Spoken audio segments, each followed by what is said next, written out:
अपने छोटे भाई का जुर्म अपने सिर लेकर जेल में रहा। जेल में मैंने गलती से सबसे अमीर आदमी के बेटे की जान बचा ली। उस अमीर आदमी ने मुझे इनाम के तौर पर 1 करोड़ रुपए दिए। जेल से छूटते ही मैंने सबसे पहले अपने पापा को कॉल किया ताकि उन्हें ये खुशखबरी सुना सकूं। लेकिन जैसे ही उन्होंने मेरी आवाज सुनी, उन्होंने तुरंत फोन काट दिया। मुझे लगा कि शायद घर में कुछ गड़बड़ हो गई है, इसलिए मैं जल्दबाजी में घर की तरफ भागा। जैसे ही मैं दरवाजे के पास पहुंचा, मैंने अपनी भाभी को शिकायत करते हुए सुना, इसे भी आज ही जेल से छूटना था ना पहले ना बाद में। इसके चक्कर में मैं अपना चेकअप भी नहीं करवा पाई। हमें तो जल्दी से प्रॉपर्टी ट्रांसफर करवानी है। मम्मी ने कहा, ये सब मैं तुम लोगों के भले के लिए ही तो कर रही हूँ। आखिरकार इस घर के पैसे तो उसी ने दिए थे। अब वो जेल से छूट कर आया है तो उसे आसानी से जॉब तो मिलने से रही। ऐसे में अगर वो घर पर ही बैठ गया और हम पर बोझ बन गया तो क्या करेंगे। भाभी ने नाक सिकोड़ते हुए कहा, अगर वो आता भी है तो उसे बाहर किराए पर रहने के लिए बोल देंगे। मैं किसी क्रिमिनल के साथ नहीं रहने वाली। उनकी बातें सुनकर मेरा हाथ, जो दरवाजा खटखटाने ही वाला था, कांपने लगा। मेरे दिल को, जो अपने परिवार से मिलने के लिए तड़प रहा था, गहरा धक्का लगा। वो जून का महीना था, लेकिन मुझे ऐसा लग रहा था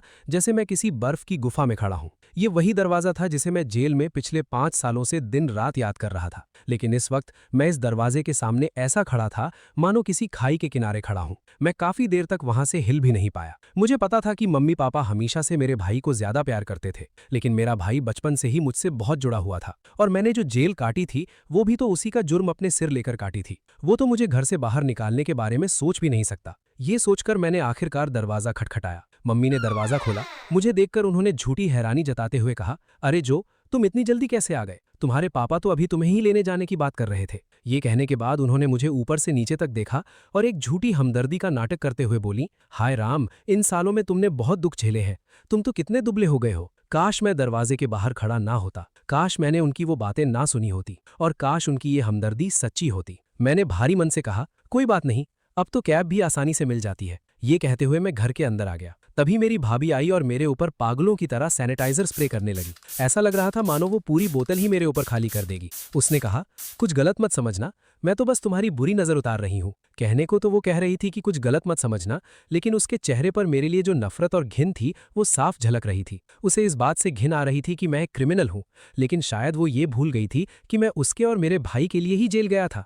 मैंने कुछ नहीं कहा और सीधा अपने कमरे की तरफ चल दिया। उधर मत जाओ, इस घर में अब तुम्हारा कोई कमरा नहीं है, मेरे पापा ने कहा। मैं अभी 2 कदम ही चला था कि पापा बोल पड़े। वो सोफे पर बैठे सिगरेट पी रहे थे और एस्ट्रे में बहुत सारी ताजी सिगरेटों के टुकड़े पड़े थे। ऐसा लग रहा था मानो मेरे आने से उन्हें बहुत टेंशन हो गई थी। मैं रुक गया और उनकी तरफ देखने लगा। मैंने सिर्फ 5 साल की जेल ही तो काटी है, मरा तो नहीं हूं। क्या अब इस घर में मेरा एक कमरा तक नहीं हो सकता? मेरे पापा ने सिगरेट बुझाई और बड़ी बेशर्मी से बोले, घर में इतने सारे लोग हैं और कमरे बस कुछ ही हैं, तुम खुद ही बताओ हम सब कैसे एडजस्ट करेंगे। मैंने उनसे बहस नहीं की और पूछा, लू हाओ कहाँ है? क्या वो भी ऐसा ही सोचता है? तभी मेरा भाई लू हाओ वॉशरूम से बाहर आया। उसने मेरी तरफ थोड़ा झिझकते हुए देखा और बोला, भाई लिंगलिंग अभी 2 महीने की प्रेग्नेंट है। अगर तुम घर में रहोगे तो सच में कमरे कम पड़ जाएंगे, लेकिन कोई बात नहीं, तुम मेरे सगे भाई हो तो मैं तुम्हें ही सबसे पहले रखूंगा। अगर तुम्हें यहीं रहना है तो मैं वो कमरा खाली कर देता हूं जो मैंने अपने होने वाले बच्चे के लिए तैयार किया था। तुम वहां रह सकते हो। मेरा भाई तो मान गया। मैंने सिर हिलाया और सीधा बोला, ठीक है, अभी तो बच्चा होने में 8 महीने हैं तो मैं कुछ दिन वहीं रह लेता हूँ। मेरी बात सुनकर मेरे भाई के चेहरे के भाव अचानक से बदल गए। उसने कुछ कहने के लिए अपने होंठ हिलाए, लेकिन फिर कुछ सोचकर चुप रह गया। भाभी से ये सब बर्दाश्त नहीं हुआ। वो मेरे पास आई और मुझ पर चिल्लाने लगी, तुम इतने स्वार्थी कैसे हो सकते हो? तुम्हें दिखाई नहीं देता कि घर में पहले ही कितनी कम जगह है? तुम हमारे बच्चे का कमरा लेने की सोच भी कैसे सकते हो? कितनी बेशर्मी है। मुझे उसकी बात सुनकर गुस्सा भी आया और हंसी भी। मैंने उसकी तरफ देखा और कहा, पहले तो हम सब इसी घर में रहते थे। मैं सिर्फ जेल ही तो गया था और बच्चा भी अभी पैदा नहीं हुआ है, तो फिर जगह कम कैसे पड़ गई? और क्या तुम ये भूल गई हो कि ये घर मैंने अपने पैसों से खरीदा था? मेरे पापा ने गुस्से में टेबल पर जोर से हाथ मारा। लूज हाउ, ये क्या बदतमीजी है? तुम्हें क्या लगता है तुमने घर खरीद लिया तो तुम कोई बहुत बड़े आदमी बन गए? जेल से बाहर आते ही तुम हमसे अपना घर वापस मांगने लगे। मुझे निराशा इस बात की है कि मैं अपना घर वापस नहीं मांग रहा हूं, बल्कि आप लोग मुझे रहने के लिए कमरा तक नहीं देना चाहते। मैंने तो शुरू में ही कह दिया था कि इस घर में तुम्हारे लिए कोई जगह नहीं है। अगर तुम्हें रहने के लिए जगह चाहिए तो बाहर जाकर किराए का मकान ढूंढो। हम पर तुम्हारा कोई एहसान नहीं है। मेरे पापा गुस्से से लाल पीले हो रहे थे। उन्होंने साफ साफ मुझे घर से बाहर जाने के लिए कह दिया था। कितनी आसानी से कह दिया कि हम पर तुम्हारा कोई एहसान नहीं है। वो कौन था जो रो रोकर मुझसे गिड़गिड़ा रहा था कि मैं अपने भाई का जुर्म अपने सिर ले लूं? वो कौन था जिसने कहा था कि अगर मैं ये जुर्म अपने सिर ले लूंगा तो मैं इस परिवार का तारणहार बन जाऊंगा? और उन्होंने ये भी कहा था कि वो जिंदगी भर इस एहसान को याद रखेंगे और इसके बदले कुछ भी करने को तैयार रहेंगे। और अब मैं सिर्फ अपना वो कमरा वापस मांग रहा हूं जो पहले मेरा ही था। क्या ये बहुत बड़ी मांग है? क्या यही तुम्हारा एहसान चुकाने का तरीका है? मैंने एक एक शब्द बहुत जोर देकर कहा। मेरे अंदर बहुत सारी भावनाएं उमड़ रही थी। जब मेरे भाई और भाभी ने मेरी कार से रॉन्ग साइड जाकर ओवर स्पीडिंग करते हुए एक आदमी को कुचल दिया था, तो मेरे मम्मी पापा तुरंत मेरे पास भागते हुए आए थे। उन्होंने कहा था कि उन्होंने बहुत मुश्किल से मेरे भाई को एक अच्छी यूनिवर्सिटी में पढ़ाया है और उसका भविष्य बहुत उज्जवल है। वो नहीं चाहते थे कि इस एक्सीडेंट की वजह से उसकी पूरी जिंदगी बर्बाद हो जाए। और मैं तो बस एक छोटी सी कंपनी में एक मामूली सा कर्मचारी था। मेरा भविष्य मेरे भाई जितना उज्जवल नहीं था, इसलिए उन्होंने मुझसे रो रोकर विनती की कि मैं अपने भाई का जुर्म अपने सिर ले लूं। उन्होंने ये भी वादा किया था कि जब मैं जेल से बाहर आऊंगा तो पूरा परिवार मुझे बहुत प्यार देगा और मेरे इस बलिदान का कर्ज चुकाएगा। मैंने ये सब किसी इनाम या बदले की उम्मीद से नहीं किया था। मुझे बस अपने माता पिता पर तरस आ रहा था और मैं सच में अपने भाई से बहुत प्यार करता था। इसलिए मैंने उसकी खातिर अपनी जिंदगी बर्बाद करने और जेल जाने का फैसला किया। अपने भाई को बचाने के लिए मैंने अपनी कार बेच दी, अपनी सारी सेविंग्स खर्च कर दी, अपनी नौकरी छोड़ दी और उसके बदले मुआवजा भी भरा। मैंने उसका जुर्म अपने सिर लिया और उसकी जगह सारी गालियां और बेइज्जती भी सही। मैंने जेल में 5 साल तक बहुत दर्द और तकलीफें झेली, लेकिन मैंने सब कुछ चुपचाप सह लिया। लेकिन मैंने सपने में भी नहीं सोचा था कि बाहर आने के बाद मुझे प्यार नहीं बल्कि धोखा और नफरत मिलेगी। मेरे अपने ही परिवार वाले, जिनसे मैं इतना प्यार करता था, वो इस तरह के एहसान फरामोश निकलेंगे। भाई, मुझे पता है तुम गुस्सा हो, लेकिन तुम्हारी जेल जाने के बाद हमने भी बहुत कुछ झेला है। घर में एक क्रिमिनल होने की वजह से हम जहां भी जाते थे लोग हम पर उंगलियां उठाते थे। अगर तुम हमारे साथ घर पर रहोगे तो पता नहीं लोग हमारे परिवार का कितना मजाक उड़ाएंगे। क्या तुम थोड़ा हमारे बारे में नहीं सोच सकते? मेरा भाई, जिसके लिए मैंने अपना सब कुछ दांव पर लगा दिया था, वो भी अब अपने असली रंग दिखा रहा था। उसकी नजरों में मैं अब सिर्फ एक बोझ था। मैं ही वो इंसान था जिसकी वजह से उन्हें इतनी शर्मिंदगी उठानी पड़ी थी। मेरे मन में जो थोड़ी बहुत उम्मीद बची थी, वो भी अब पूरी तरह से खत्म हो गई थी। इस घर में अब मेरे लिए कोई प्यार नहीं बचा था। मैंने अपने सामने खड़े अपने भाई को, जो खुद को मुझसे बड़ा समझ रहा था, गुस्से से देखा और कड़क आवाज में कहा, लुहाव, ये मत भूलना कि जेल तुम्हें जाना चाहिए था और इस परिवार की इज्जत भी तुम्हारी वजह से ही मिट्टी में मिली है। अगर तुम्हें सच में परिवार की इतनी ही चिंता थी तो तुम्हें खुद जाकर अपना जुर्म कबूल कर लेना चाहिए था, ना कि मेरे किए हुए बलिदान का फायदा उठाना चाहिए था, मेरे घर पर कब्जा करना चाहिए था और फिर भी इतनी हिम्मत रखना कि तुम मुझे ही स्वार्थी कह रहे हो। मेरी बात सुनकर मेरे भाई का चेहरा पीला पड़ गया। उसने चिढ़ते हुए कहा, मैंने तुम्हें मेरे लिए जेल जाने के लिए पहले ही सॉरी और थैंक यू बोल दिया है। अब तुम मुझसे और क्या चाहते हो? मेरे बड़े भाई होने के नाते क्या ये तुम्हारी जिम्मेदारी नहीं थी?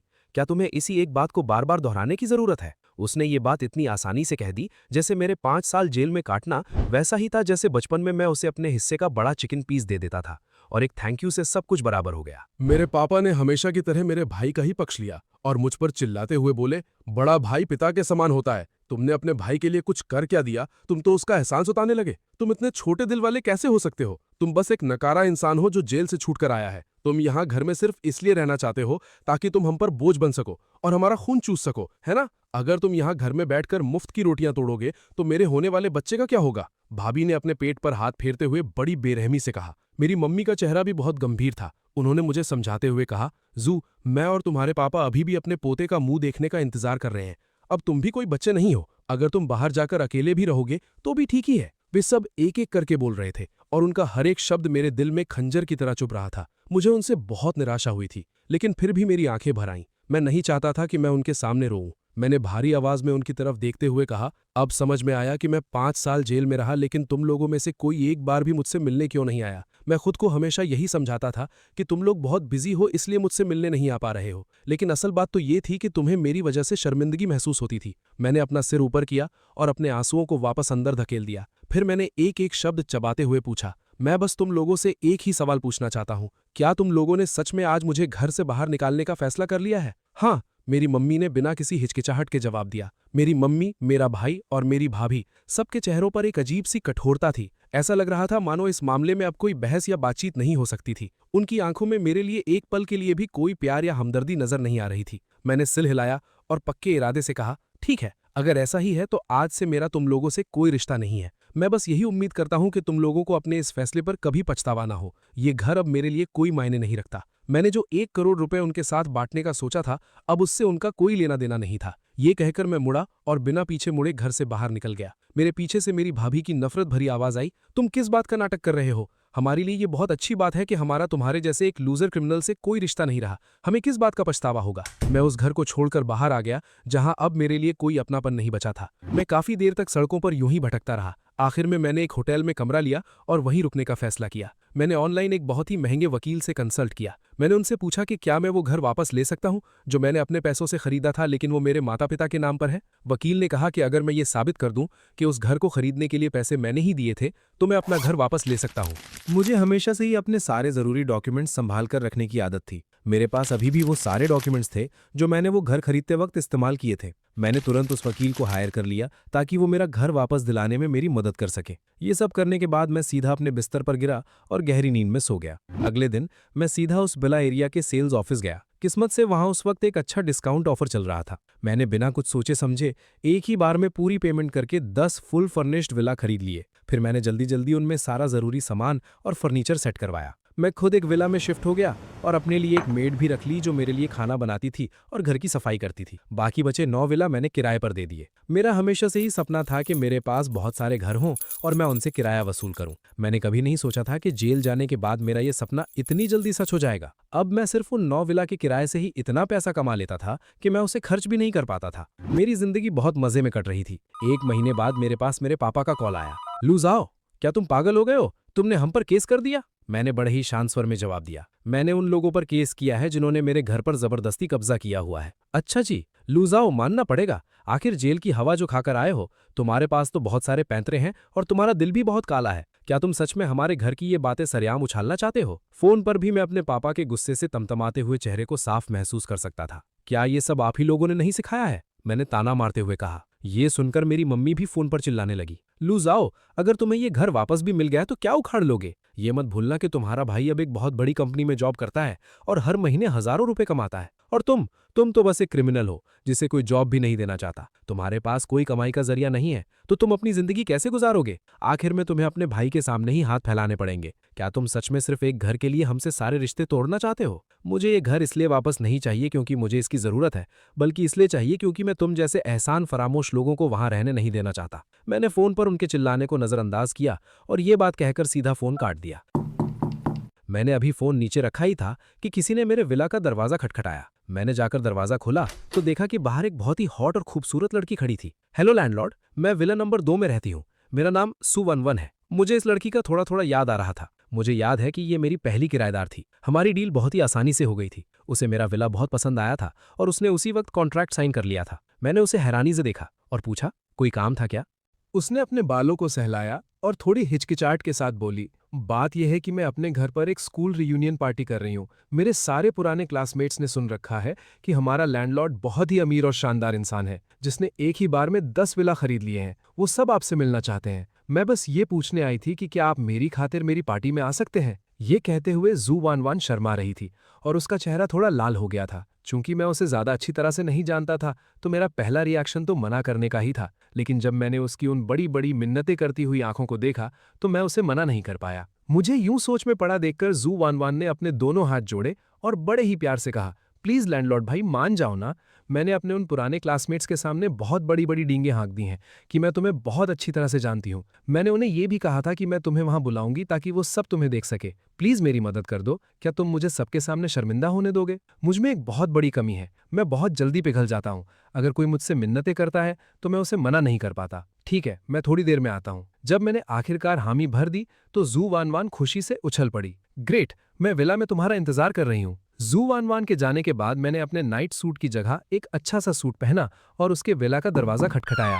लेकिन मुझे ये देखकर बहुत हैरानी हुई कि दरवाजा मेरी भाभी ने खोला था और इस वक्त मेरा भाई भी उसके बगल में खड़ा था। लूझो, तुम हमारा पीछा करते करते यहाँ तक आ गए? मुझे देखते ही मेरी भाभी ने त्योरियां चढ़ाई और जोर से चिल्लाई, क्या तुम लोग एक दूसरे को जानते हो? जू11 हमारे पास आई और उसने मुझे और मेरी भाभी को हैरानी से देखा। वान, यही वो इंसान है जिसके बारे में मैं अभी तुम लोगों को बता रही थी, मेरे पति का क्रिमिनल भाई। ये इतना बड़ा हो गया है फिर भी हमारे बच्चे के कमरे में रहकर हमारे पैसों पर ऐश करना चाहता था। ये बहुत ही बेशर्म इंसान है। ये सुनकर विला में मौजूद बाकी सब लोग भी हमारे आसपास इकट्ठा हो गए। वे सब मुझे बड़ी अजीब नजरों से देखने लगे। मेरी भाभी को तो जैसे और भी बढ़ावा मिल गया। उसने मुझे नीचा दिखाते हुए कहा, दफा हो जाओ यहाँ से। ये अमीरों का विला एरिया है, तुम्हारे जैसे गरीब और क्रिमिनल लोगों की यहाँ कोई जगह नहीं है। मेरी भाभी की आवाज बहुत तेज थी और उसका लहजा बहुत ही घमंडी था। वो ऐसे बर्ताव कर रही थी जैसे वो इसी विला की मालकिन हो और मैं कोई चूहा हूं जो गलती से उसके विला में घुस आया हूं। वहां मौजूद सब लोग भी मेरी भाभी की हाँ में हाँ मिलाने लगे और मेरा मजाक उड़ाने लगे। दूसरों के पैसों पर ऐश करने के लिए ये इंसान यहाँ तक पीछा करते हुए आ गया। ये क्रिमिनल तो सच में बहुत ढीठ है। कुछ लोग ऐसे ही होते हैं, गरीब भी और बेशर्म भी। हाथ पैर सही सलामत है फिर भी दूसरों का ही खाना चाहते हैं। एक क्रिमिनल, ये विला एक बहुत ही अमीर और रहस्यमयी लैंडलॉर्ड ने खरीदा है। यहाँ कोई तमाशा खड़ा करने की कोशिश मत करना। वो अमीर लैंडलॉर्ड बस आने ही वाले हैं। अगर तुमने उन्हें नाराज कर दिया तो तुम्हें पता भी नहीं चलेगा कि तुम्हारा क्या हश्र होगा। मेरी भाभी के उकसाने पर सब लोग बिना किसी रहम के मुझ पर भद्दी टिप्पणियां करने लगे। भले ही मैं उन लोगों को नहीं जानता था, लेकिन मुझे उनकी इन बातों से कोई फर्क नहीं पड़ रहा था। जब से मेरे पास पैसा आया था, मेरे अंदर एक अलग ही कॉन्फिडेंस आ गया था। इन चंद लोगों की फालतू बातों से मुझे कोई ठेस नहीं पहुंचने वाली थी। मैंने अपनी भाभी की तरफ देखा और मुस्कुराते हुए कहा, पहली बात, मुझे तुम लोगों का पीछा करने में कोई दिलचस्पी नहीं है। तुम लोगों की शक्ल देखकर ही मुझे उल्टी आती है। दूसरी बात, मैं तुम्हें आखिरी बार बता रहा हूं कि मैं जेल तुम्हारे पति का जुर्म अपने सिर लेने की वजह से गया था। इस बात को हमेशा याद रखना। तीसरी बात, एक तरफ तो तुम्हें इस बात से घिन आती है कि मैं एक क्रिमिनल हूं और दूसरी तरफ तुम मेरे ही खरीदे हुए घर में बेशर्मों की तरह रह रही हो और वहां से निकलने का नाम नहीं ले रही। अब तुम ही बताओ कि हम दोनों में से ज्यादा बेशर्म कौन है। मेरे शब्द बहुत ही तीखे और सीधे थे। मेरी बातें सुनकर वहां मौजूद सब लोगों की बोलती बंद हो गई। अब वो लोग मेरी भाभी को बड़ी अजीब नजरों से देखने लगे थे। सबकी नजरों को अपने ऊपर महसूस करके मेरी भाभी थोड़ी झेम गई और घबराते हुए बोली, तुम यहां बकवास करना बंद करो। वो घर साफ तौर पर आहाव का है, तुम्हारा उससे क्या लेना देना है। मैं जोर से हंसा। खैर, लीगल नोटिस तो घर पहुंच ही चुका है। मुझे उम्मीद है कि तुम कोर्ट में भी इतनी ही हिम्मत दिखा पाओगी। मेरा भाई, जो अब तक चुप था, ये सुनकर बौखला गया। लूज हो, हम सब एक ही परिवार के हैं। क्या तुम्हें सच में इन सब बातों का इतना बड़ा तमाशा बनाने की जरूरत है? वो कह तो रहा था कि हम सब एक परिवार हैं, लेकिन वो मुझे भाई तक नहीं कहना चाहता था। मैंने उसे ठंडी नजरों से देखा और बड़े ही आराम से कहा, जब तुम लोगों ने मुझे मेरे ही घर से बाहर निकाला था, तब तुमने ये क्यों नहीं कहा कि हम एक परिवार हैं? अभी जब तुम्हारी पत्नी सबके सामने मेरी बेइज्जती कर रही थी और मुझ पर झूठे इल्जाम लगा रही थी, तब तुमने ये क्यों नहीं कहा कि हम एक परिवार हैं? और अब जब तुम्हें लग रहा है कि तुम्हारा फायदा खतरे में है, तो तुम मुझे परिवार का ताना मार रहे हो। जब तक तुम्हें मुझसे फायदा मिल रहा था, तब तक हम एक परिवार थे, और जब मेरा कोई फायदा नहीं रहा, तो मैं सिर्फ एक क्रिमिनल बन गया, है ना? जैसे जैसे मैं बोल रहा था, मेरा दिल और भी ज्यादा टूट रहा था। मुझे समझ नहीं आ रहा था कि वो छोटा सा बच्चा जो हमेशा मेरे पीछे पीछे घूमता रहता था और मुझे भैया भैया कहता था, वो आज ऐसा कैसे बन गया।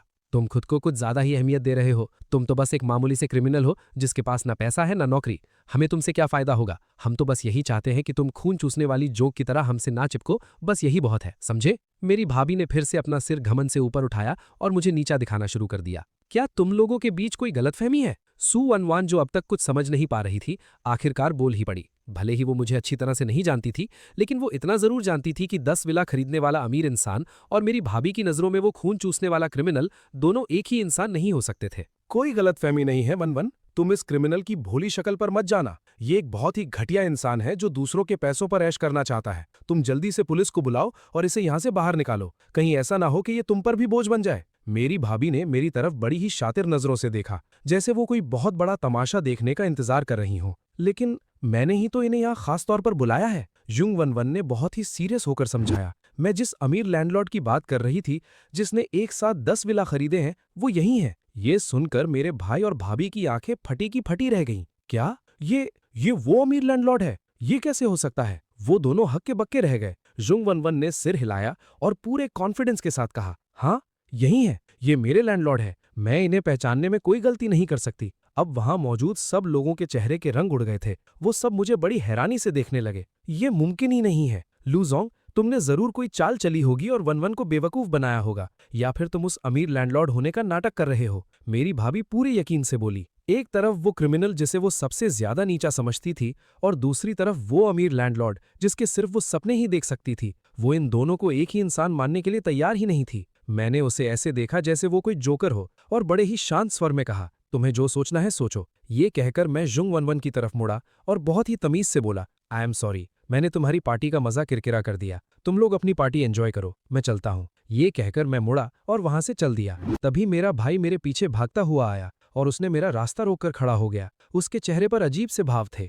लूजोंग, मेरा मतलब भाई, ये सब क्या है? जैसे ही उसे मेरी नई हैसियत का अंदाजा हुआ, उसने अपना रंग बदल लिया और मुझे दोबारा भाई कहने लगा। अब उसका वो सारा गुस्सा और घमंड गायब हो चुका था। वो मुझे ऐसे देख रहा था जैसे वो फिर से वही छोटा बच्चा बन गया हो जो मेरे पीछे पीछे घूमता था। लेकिन अब मुझे साफ तौर पर समझ आ गया था कि वो मेरे पीछे नहीं बल्कि मेरे पैसों के पीछे भाग रहा था। वो मुझे अपना भाई नहीं बल्कि एक ऐसा मोहरा समझ रहा था जिससे वो फायदा उठा सकता था। मैंने उसे बिना किसी इमोशन के देखा और बहुत ही रूखेपन से कहा, मुझे भाई मत कहो, मैं तो एक क्रिमिनल हूं, मैं तुम्हारा भाई कैसे हो सकता हूं। ये कहकर मैं उसे वहीं छोड़कर अपने विला की तरफ चल दिया। फिर भी मुझे कोई चैन नहीं मिला। मेरे मम्मी पापा और भाई मुझे लगातार कॉल्स करके परेशान करने लगे। मैंने तंग आकर उन सब के नंबर ब्लॉक कर दिए और उनसे कोई भी बात करने से साफ मना कर दिया। जब वो मेरे किसी काम के नहीं थे तो उन्हें मेरे आसपास की हवा भी गंदी लगती थी। वो मुझे एक स्माइल देना तो दूर, मेरी तरफ देखना भी पसंद नहीं करते थे। और अब जब उन्हें पता चल गया था कि मेरे पास बहुत पैसा है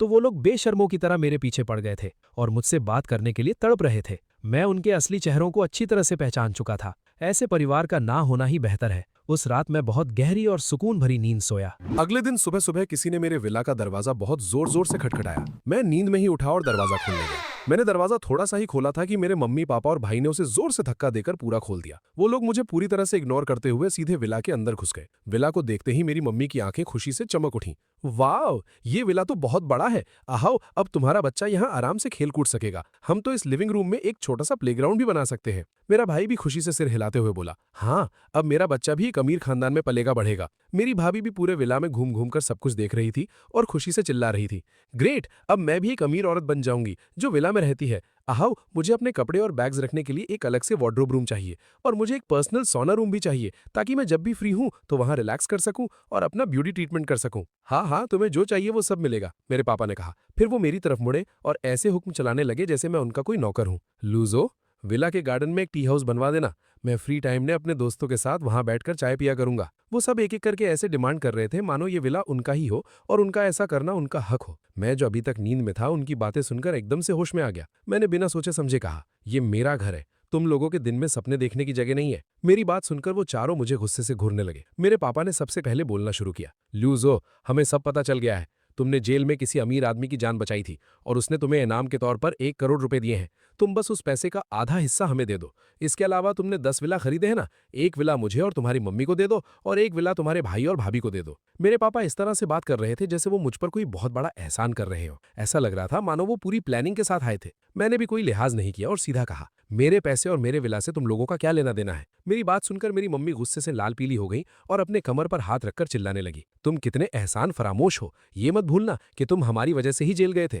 अगर तुम जेल नहीं जाते तो क्या तुम्हें उस अमीर आदमी को बचाने का मौका मिलता? क्या तुम्हें ये 1 करोड़ रुपए मिलते? हम तुमसे तुम्हारे सारे पैसे नहीं मांग रहे हैं। एक माता पिता होने के नाते ये हमारा सबसे बड़ा त्याग है और तुम अकेले ही सारे पैसे हड़पना चाहते हो। तुम इतने बेशर्म कैसे हो सकते हो? अपनी मम्मी को इस तरह से मुझ पर चिल्लाते हुए और बेशर्मी से सब कुछ अपने हक में बताते हुए देखकर मैं पूरी तरह से अवाक रह गया। मैं 5 साल तक जेल में रहा। वहां मुझे लोगों ने तंग किया, मैं भूखा रहा, ठंड में ठिठुरता रहा और हर तरह की तकलीफ झेली, लेकिन तुम लोग एक बार भी मुझसे मिलने नहीं आए। अब जब तुम्हें पता चला है कि मैं अमीर हो गया हूं तो तुम लोग तुरंत मुझसे अपना हिस्सा मांगने आ गए। उल्टे तुम लोग ही मुझ पर इल्जाम लगा रहे हो कि मैं बेशरम हूं। तुम लोग तो ये भी कह रहे हो कि मैं घर आकर इस 1 करोड़ रुपए के बारे में कुछ क्यों नहीं बताया। हम तो तुम्हें अपना परिवार मानते थे, लेकिन हमें नहीं पता था कि तुम इतने छोटे दिल वाले और स्वार्थी इंसान हो। बिल्कुल, इन पैसों पर तो हमारा हक है, जल्दी से निकालो इन्हें। मेरे भाई और भाभी ने भी मुझ पर इल्जाम लगाना शुरू कर दिया। मैं जोर से हंसा, वाह क्या बात है, तुम लोगों ने तो मुझे सच में अपना परिवार माना था। ये मत भूलना कि तुम लोग ही थे जिन्हें इस बात से घिन आ रही थी कि मैं एक क्रिमिनल हूं और तुम लोगों ने ही मुझे घर से बाहर निकाला था। मैंने तभी कह दिया था कि तुम लोगों को अपने इस फैसले पर पछतावा होगा। ये कहकर मैंने उनसे और ज्यादा बहस करना जरूरी नहीं समझा और सीधा सिक्योरिटी को कॉल किया। हेलो, कुछ लोग मेरे विला में जबरदस्ती घुस आए हैं, प्लीज जितनी जल्दी हो सके यहाँ आइए और इन्हें मेरे घर से बाहर निकालिए और मैं इन्हें दोबारा अपने विला एरिया के आसपास भी भटकते हुए नहीं देखना चाहता। जल्दी सिक्योरिटी गार्ड्स आ गए और उन्होंने उन चारों को धक्के मारकर बाहर निकाल दिया। वो लोग सिक्योरिटी गार्ड्स को गालियां दे रहे थे लेकिन गार्ड्स ने उनकी एक नहीं सुनी। प्रॉपर्टी मैनेजर ने मुझसे बार बार माफी मांगी और बताया कि उन लोगों ने कहा था कि वो मेरा परिवार है, इसलिए उन्हें अंदर आने दिया गया था, लेकिन उसने मुझे भरोसा दिलाया कि अब वो उन्हें इस विला एरिया में कदम भी नहीं रखने देगा। मैंने इस बात पर ज़्यादा ध्यान नहीं दिया और उस दिन के बाद मैंने उन लोगों को दोबारा कभी नहीं देखा। मुझे लगा कि मेरी ज़िंदगी अब पूरी तरह से शांत और सुकून भरी हो गई है, लेकिन मुझे नहीं पता था कि एक सुबह अचानक सब कुछ बदल जाएगा। अचानक मेरे फ़ोन पर अनगिनत स्पैम कॉल्स और गालियों से भरे मैसेज आने लगे। इतने सारे मैसेज और कॉल्स की वजह से मेरा फ़ोन हैंग हो गया और बंद हो गया। मुझे कुछ समझ नहीं आ रहा था कि आखिर हो क्या रहा है। मैंने अपना सिम कार्ड निकाला और इंटरनेट से कनेक्ट किया। तब जाके मुझे पता चला कि सोशल मीडिया पर लोग मुझे बुरी तरह से ट्रोल कर रहे थे। मेरे मम्मी पापा सोशल मीडिया पर वायरल हो गए थे। तकरीबन हर सोशल मीडिया प्लेटफॉर्म पर मेरे मम्मी पापा और भाई के वीडियोस छाए हुए थे। इन वीडियोस में मेरे मम्मी पापा रो रो कर बता रहे थे कि उन्होंने कितनी मुश्किलों से मुझे पाल पोस कर बड़ा किया था और कैसे मैंने उनके सारे एहसानों का बदला उन्हें धोखा देकर चुकाया है। हम तो उसे बचपन से ही अपनी आंखों का तारा मानते थे। हम उससे बहुत प्यार करते थे। जो भी सबसे अच्छा होता था हम हमेशा उसके लिए बचा कर रखते थे। भले ही हम खुद भूखे रह जाते, लेकिन हम उसे उसका मनपसंद चिकन जरूर खिलाते थे। हमने कितनी मुश्किलों से उसे पाला पोसा और जब वो अमीर बन गया तो उसने तुरंत ही अपने परिवार को लात मार दी। उसके पास खुद के 10 विला हैं, लेकिन फिर भी उसने हमें एक छोटे से घर से बेदखल कर दिया। वो उन सभी घरों को खाली रखने को तैयार है, लेकिन हमें वहां रहने नहीं देना चाहता। आप ही बताइए, क्या इस दुनिया में कोई ऐसा एहसान फरामोश बेटा हो सकता है? वीडियो में मेरे पापा फूट फूट कर रो रहे थे। मेरा भाई एक तरफ उन्हें संभाल रहा था और दूसरी तरफ कैमरे के सामने रोते हुए अपनी कहानी सुना रहा था। मेरा ये बड़ा भाई बचपन से ही बहुत बदतमीज और झगड़ालू रहा है। वो हमेशा लोगों पर धौंस जमाता था और मैं तो उसी के डरावे में बड़ा हुआ हूँ। मुझे लगता था कि उसका सिर्फ गुस्सा तेज है और जब वो बड़ा हो जाएगा तो समझदार हो जाएगा, लेकिन मुझे नहीं पता था कि वो इतना नीच और घटिया इंसान बन जाएगा। उसने हमें इतना मजबूर कर दिया है कि हम 5 लोग एक छोटे से घर में ठूस ठूस कर रहने को मजबूर हैं और अब वो हम पर केस कर रहा है ये कहकर कि हमने उसके घर पर कब्जा कर लिया है। मुझे सच में समझ नहीं आता कि कोई अपने ही परिवार के साथ ऐसा कैसे कर सकता है। क्या उसे भगवान से डर नहीं लगता? मेरा भाई पूरी तरह से गुस्से और नफरत से भरा हुआ दिख रहा था और मेरी भाभी बेचारी बनने का नाटक कर रही थी। वो भी मुझ पर इल्जाम लगाते हुए बोली, इतने सालों में मैंने कभी नहीं देखा कि उसने अपने माँ बाप के लिए कुछ भी किया हो। हमेशा मैं और मेरे पति ही मेरे सास ससुर का ख्याल रखते आए हैं। हमने कभी उसे कुछ नहीं कहा, लेकिन वो उल्टा हमें ही परेशान करने आ गया। जब हम उससे बात करने गए तो उसने बिना कुछ सोचे समझे सिक्योरिटी को बुलाकर हमें घर से बाहर फेंकवा दिया। मैं प्रेग्नेंट हूँ, फिर भी उसने कोई रहम नहीं खाया। मेरा तो मिसकैरेज होते होते बचा है। वो वीडियो 7 मिनट का था और उसका हर एक शब्द,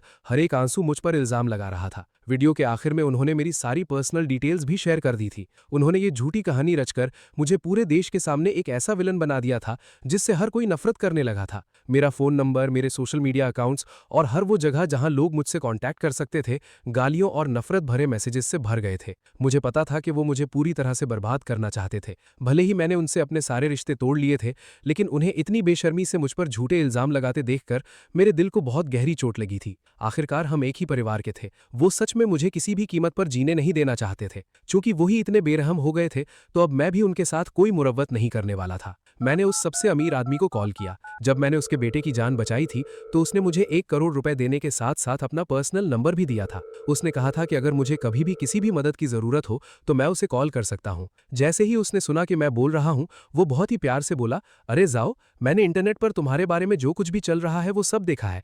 क्या तुमने मुझे कॉल इसलिए किया है ताकि मैं ये सब रुकवा दूं? मैंने तुरंत कहा, नहीं, बल्कि मैं चाहता हूं कि ये मामला और भी ज्यादा उछले। ये सुनकर वो अमीर आदमी थोड़ा हैरान हुआ और उसने पूछा, तुम क्या करना चाहते हो? क्या आप मेरे लिए किसी टीवी चैनल से बात कर सकते हैं? मैं एक लाइव इंटरव्यू देना चाहता हूं ताकि मैं उन लोगों की बातों का सीधा जवाब दे सकूं। ठीक है।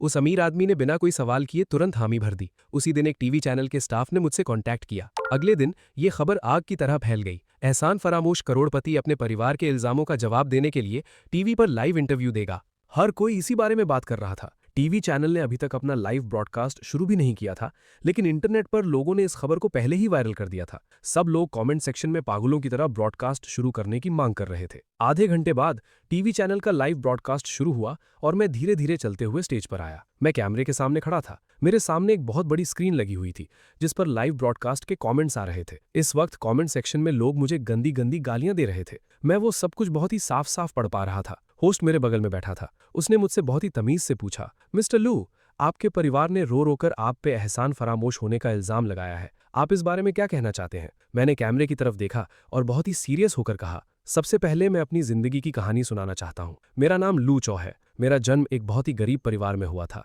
जब मैं 3 साल का था तो मेरे छोटे भाई का जन्म हुआ। जब से मैंने होश संभाला है, मेरे मम्मी पापा ने मुझसे सिर्फ एक ही बात कही है, बड़ा भाई पिता के समान होता है। उन्होंने हमेशा मुझे यही सिखाया कि मुझे अपने छोटे भाई का अच्छे से ख्याल रखना चाहिए। उन्होंने कहा कि अगर मेरा छोटा भाई बड़ा होकर एक कामयाब इंसान बनेगा तभी मेरी जिंदगी का कोई मकसद पूरा होगा। इसलिए घर में जो भी अच्छी चीजें खाने या खेलने के लिए आती थीं वो हमेशा सबसे पहले मेरे भाई को दी जाती थीं। मेरे भाई को चिकन बहुत पसंद था, इसलिए हमारे घर में रोज चिकन बनता था। लेकिन मेरे भाई को चिकन की स्किन खाना पसंद नहीं था, इसलिए मुझे हर रोज वही स्किन खानी पड़ती थी। चिकन की स्किन बहुत ऑयली होती है और सच कहूं तो मुझे भी वो पसंद नहीं थी। लेकिन अगर मैं वो नहीं खाता तो मुझे खाने के लिए कुछ नहीं मिलता, इसलिए मैं हमेशा अपने मुंह में चावल भर लेता था और उस स्किन को बिना चबाए निगल जाता था। जब हम छोटे थे और कपड़े खरीदने जाते थे तो मेरे मम्मी पापा हमेशा पहले मेरे भाई के लिए नए कपड़े खरीदते थे। जब वो कपड़े पुराने हो जाते थे तो वो मुझे पहनने के लिए दे दिए जाते थे। इसलिए मेरे पूरे प्राइमरी स्कूल के दौरान मैंने कभी अपने नाप के कपड़े नहीं पहने। मैं हमेशा वही पुराने और ढीले ढाले कपड़े पहनता था। जब मैं स्कूल जाता था तो मेरे क्लासमेट्स मेरा मजाक उड़ाते थे।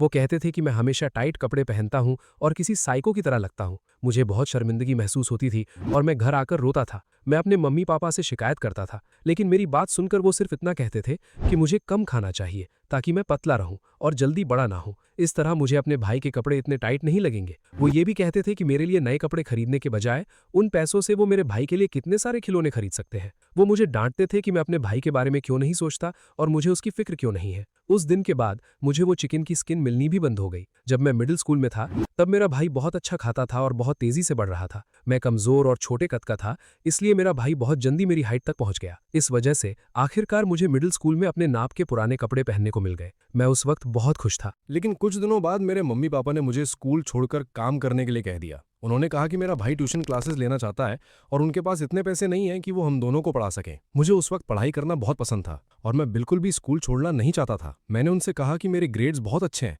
और मेरी पढ़ाई पर ज्यादा पैसे खर्च नहीं होंगे। मैंने उनसे बहुत मिन्नतें की कि वो मुझे अपनी पढ़ाई पूरी करने दें, लेकिन उन्होंने कहा कि अगर मैं हाई स्कूल की पढ़ाई पूरी करूंगा तो पैसे कौन कमाएगा जो मेरे भाई की जरूरतों को पूरा कर सके। उन्होंने मुझे स्वार्थी कहा और ताना मारा कि मैं अपने भाई के बारे में बिल्कुल नहीं सोचता और मुझे उससे कोई प्यार नहीं है। उन्होंने मुझे इतनी गालियां दी कि मुझे मजबूरन काम करना पड़ा। मेरी पहली जॉब एक कंस्ट्रक्शन साइट पर ईंटें उठाने और दीवारें तोड़ने की थी। ये जॉब मेरे पापा ने ही मेरे लिए ढूंढी थी। वहां बहुत धूल मिट्टी होती थी और बहुत मेहनत करनी पड़ती थी, लेकिन उस काम के पैसे अच्छे मिलते थे। एक दिन के कुछ 100 रुपए मिल जाते थे, जो मेरे भाई के लिए एक नई ड्रेस खरीदने के लिए काफी थे। लेकिन कुपोषण की वजह से मेरा शरीर कमजोर था। मुझ में इतनी ताकत भी नहीं थी कि मैं हथौड़ा ठीक से पकड़ सकूं। ठेकेदार ने मुझे कई दिनों तक डांटा और आखिरकार 15 दिन काम करवाने के बाद उसने मुझे निकाल दिया। जिस दिन मुझे काम से निकाला गया मैं अपनी मेहनत की कमाई लेकर घर लौटा। मेरे पापा ने मुझे आधे घंटे तक पीटा। उन्होंने मुझ पर गुस्सा किया और कहा कि मैं एक बेकार इंसान हूं और एक आदमी होने के नाते मैं मजदूरी तक नहीं कर सकता। मेरी मम्मी ने मेरे पैसे गिने और मेरे भाई को 500 रुपए दे दिए ताकि वो स्कूल में कुछ अच्छा खा सके। फिर उन्होंने मुझे 100 रुपए दिए और कहा कि कुछ दिनों में मेरे भाई का जन्मदिन है तो मैं उसके लिए कोई अच्छा सा गिफ्ट खरीद लूं। इसके बाद मैंने जितने भी काम किए वो मैंने खुद ही ढूंढने थे। मैंने खाना डिलीवर किया, वेटर का काम किया और गैरेज में गाड़ियां ठीक करने का काम भी किया। मैंने हर तरह का काम किया है। मैंने जो भी पैसा कमाया वो मेरे मम्मी पापा ने मेरे भाई की परवरिश के लिए ले लिया। मेरे भाई की हाई स्कूल और कॉलेज की पूरी फीस, उसका सारा खर्चा मेरी उसी खून पसीने की कमाई से पूरा हुआ है। मैं सिर्फ हर साल नए साल के मौके पर ही अपने लिए नए कपड़े खरीदता था, लेकिन मेरा भाई हर रोज नए कपड़े पहनकर घर से निकलता था। यही है वो मुश्किलों से की गई मेरी परवरिश जिसके बारे में मेरे मम्मी पापा अपने वीडियो में बात कर रहे थे। मैंने अपनी पूरी कहानी बहुत ही शांति से सुनाई। लाइव ब्रॉडकास्ट के कमेंट सेक्शन में वो सारी गालियां आनी बंद हो गई थीं। कभी कभार कोई 1-2 कमेंट मेरे हक में भी आ रहे थे। मैं लूजाओ के साथ प्राइमरी स्कूल में पढ़ता था। उसने जो कुछ भी कहा वो सच है। प्राइमरी स्कूल में उसकी हालत बहुत खराब थी। उसने कभी भी अपने नाप के कपड़े नहीं पहने। जब हम छोटे थे तो मैं भी बाकी बच्चों के साथ मिलकर उसका मजाक उड़ाता था। लूजाओ,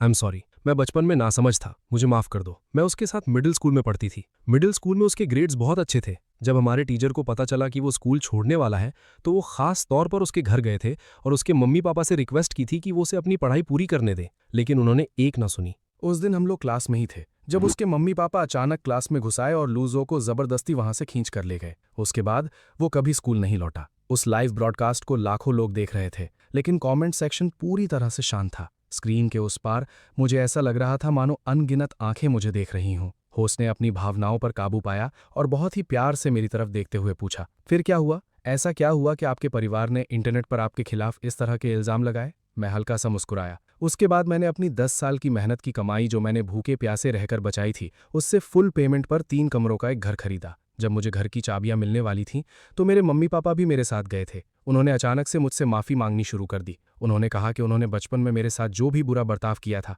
उसके लिए उन्हें अफसोस है। उन्होंने कहा कि उन्हें डर है कि मैं बुढ़ापे में उनका ख्याल नहीं रखूंगा। वो मेरे सामने रोने लगे और खुद को कोसने लगे। मैंने उनसे कहा कि उन्होंने मुझे जन्म दिया है, इसलिए मैं कभी भी उन्हें ऐसे ही नहीं छोड़ूंगा। लेकिन उन्हें मेरी बात पर यकीन नहीं हुआ। उन्होंने कहा कि वो सिर्फ तभी मेरी बात मानेंगे जब मैं घर उनके नाम कर दूं। मैंने सोचा कि आखिर हम एक ही परिवार हैं, मेरे मम्मी पापा मेरा बुरा क्यों चाहेंगे, इसलिए मैं मान गया। उसके बाद एक कार एक्सीडेंट की वजह से मैं जेल चला गया। मैंने 5 साल जेल में गुजारे। इन 5 सालों में मैंने हर दिन और हर रात सिर्फ अपने परिवार के बारे में ही सोचा, लेकिन वो लोग एक बार भी मुझसे मिलने नहीं आए। मुझे बहुत चिंता होती थी। मुझे डर लगता था कि कहीं मेरी मदद के बिना वो लोग भूखे न मर जाए या फिर उनके साथ कुछ बुरा ना हो जाए। जेल की जिंदगी बहुत ही दर्दनाक और अकेली थी। कई बार तो ऐसा लगा कि मैं अब और बर्दाश्त नहीं कर पाऊंगा, लेकिन जब भी मुझे याद आता कि मेरे परिवार को मेरी ज़रूरत है तो मैं सब कुछ सह लेता। एक दिन मैंने देखा कि एक कैदी के गले में खाना अटक गया है और उसकी हालत बहुत खराब है। मैंने इंटरनेट पर हाइमलिक मनूवर के बारे में पढ़ा था, इसलिए मैंने तुरंत जाकर उसकी मदद की और उसकी जान बचा ली। मुझे बाद में पता चला कि वो इंसान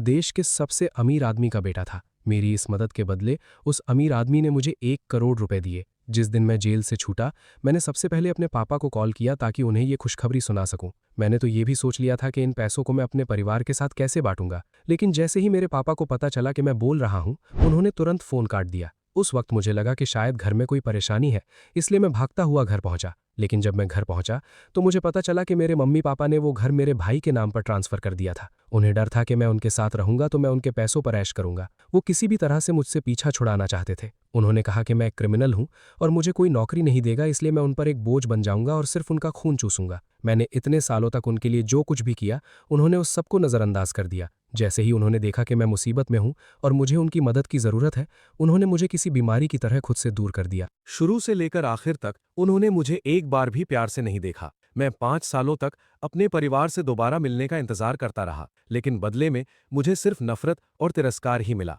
कुछ ही देर की बातचीत के बाद उन्होंने मुझे घर से बाहर निकाल दिया। उस दिन मेरा दिल पूरी तरह से टूट चुका था। मैंने उनसे अपने सारे रिश्ते तोड़ लिए और अपने घर को वापस लेने के लिए एक वकील को हायर किया। बाद में जब उन्हें पता चला कि मैं अमीर हो गया हूं और मैंने 10 विला खरीदे हैं, तो वो जबरदस्ती मेरे विला में घुस आए और मुझसे पैसे और घर मांगने लगे। मैंने उन्हें मना कर दिया और सिक्योरिटी गार्ड से कहकर उन्हें बाहर निकलवा दिया। मैंने पूरे वक्त में उन्हें छुआ तक नहीं। सिक्योरिटी गार्ड्स भी बहुत तमीज से पेश आए थे। मेरे विला में कैमरे लगे हुए हैं और मैं ये सब साबित कर सकता हूँ। और यही वो बात है जिसके बारे में मेरे भाई और भाभी ने वीडियो में कहा था कि मैं बहुत ही बदतमीज हूँ और लोगों को धक्के मारता हूँ। मैंने अपने मम्मी पापा और भाभी के लगाए गए सभी इल्जामों का एक एक करके जवाब दिया है। मेरे पास हर बात का सबूत है और मैं पूरी सच्चाई और ईमानदारी से ये सब कह रहा हूँ। अब तक कमेंट सेक्शन का पूरा माहौल बदल चुका था। जो लोग पहले मुझे गालियां दे रहे थे वो अब मेरे मम्मी पापा को कोस रहे थे और मैं अभी भी अपनी बात कह रहा था। मेरी जिंदगी का सबसे बड़ा दाग ये है कि मैं 5 साल तक जेल में रहा। ये मेरी जिंदगी की सबसे बड़ी गलती भी है, लेकिन मेरी गलती उस एक्सीडेंट को करना नहीं था, बल्कि मेरी गलती ये थी कि मैंने अपनी कार अपने भाई को चलाने के लिए दी थी और जब उसने वो एक्सीडेंट किया तो मैंने उसका जुर्म अपने सिर ले लिया और बेगुनाह होते हुए भी जेल गया। मेरी ये बात सुनते ही पूरी स्क्रीन सवालिया निशानों से भर गई। सबकी हैरानी के बीच मैंने पहले से तैयार किया हुआ एक मेमोरी कार्ड निकाला। ये मेरी कार के डैश कैम का मेमोरी कार्ड है। इसमें उस एक्सीडेंट का पूरा वाकया साफ साफ रिकॉर्ड है। एक्सीडेंट के तुरंत बाद मेरे मम्मी पापा मेरे पास भागते हुए आए। उन्होंने मुझसे रो रो कर विनती की कि मैं अपने भाई का जुर्म अपने सिर ले लूं। उन्होंने कहा कि मेरे भाई ने बहुत मुश्किल से एक अच्छी यूनिवर्सिटी में एडमिशन लिया है और उसका भविष्य बहुत उज्जवल है। वो नहीं चाहते थे कि इस एक्सीडेंट की वजह से उसकी जिंदगी बर्बाद हो जाए। और मैं तो बस एक छोटी सी कंपनी में एक मामूली सा कर्मचारी था। मेरी किस्मत में तो पूरी जिंदगी ऐसे ही धक्के खाना लिखा था। अगर मैं अपने भाई के बदले जेल चला भी जाऊं तो इसने कोई बड़ी बात नहीं होगी। उन्होंने कहा कि अगर मैं इस जुर्म को अपने सिर नहीं लूंगा तो मेरा भाई किसी को मुंह दिखाने लायक नहीं रहेगा और वो सुसाइड कर लेगा। इस तरह मैं अपने भाई की जगह एक क्रिमिनल बन गया। मैंने हर तरह की बेइज्जती सही, लोगों की गालियां सुनी और जब मैं वापस लौटा तो उन्होंने मुझे ही ठुकरा दिया और घर से बाहर निकाल दिया। यही वो परिवार है जिसने मुझे एहसान फरामोश कहा। अपनी बात खत्म करते करते मेरी आंखों में आंसू आ गए थे। इतने सालों का दर्द और कड़वाहट आखिरकार मेरे अंदर से बाहर आ गई थी। इस लाइव ब्रॉडकास्ट के बाद मेरे भाई को इन्वेस्टिगेशन के लिए ले जाया गया और आखिरकार